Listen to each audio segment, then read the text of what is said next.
So now we'll just try to solve one more problem. L2 language 2 equal to a raised to I, b raised to j, c raised to k, where I is equal to j plus k. Now this problem again, can we write in the form of the a raised to n, b raised to n? Because now what it is saying, a raised to I means number of a's is equal to number of b plus number of c's. So count of b and c will make the count of a. That is what language is saying.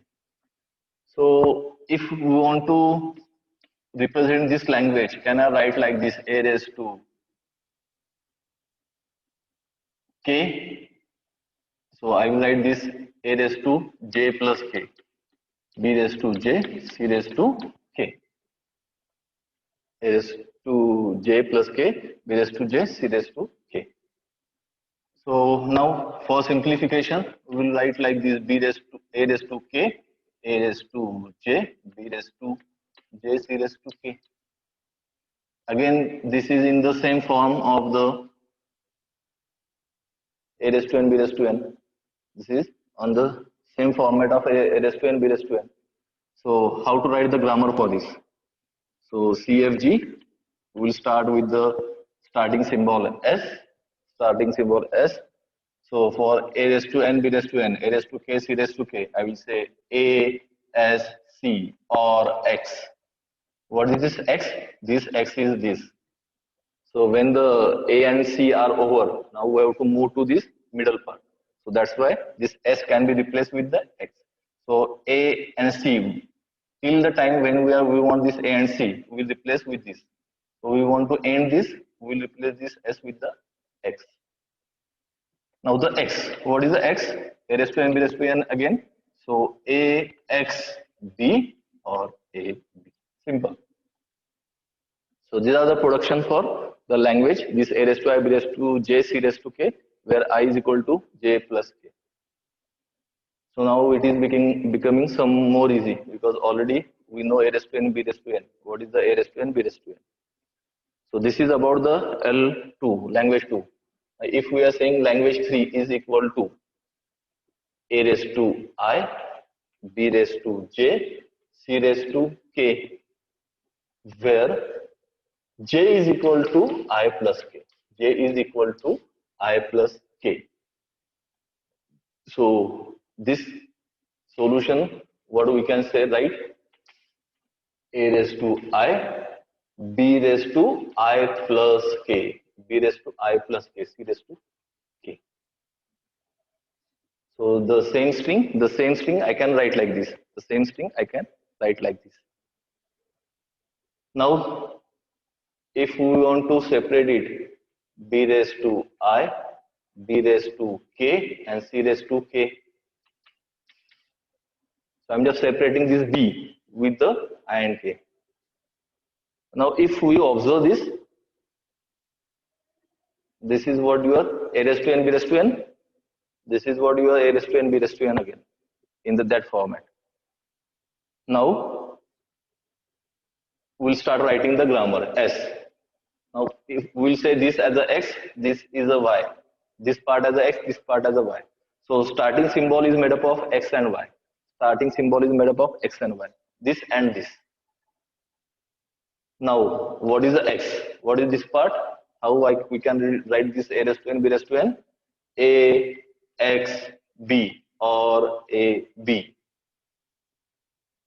A raised to n, b raised to n. So what about y? B, Y, C or B, C. B, Y, C, B, C. So this is what A raised to n, B raised to n. Get it? So this is the grammar. Again, we have to write the VTPS. Variables are the S, X, Y. Terminals are the A, B. Productions are this, and the S is the starting symbol. So this is the grammar for this language. This is the grammar for this language. Okay. Now we will try to find some more last example. What the last example is saying? A raised to I, B raised to I. A raised to I, B raised to I, and C raised to J.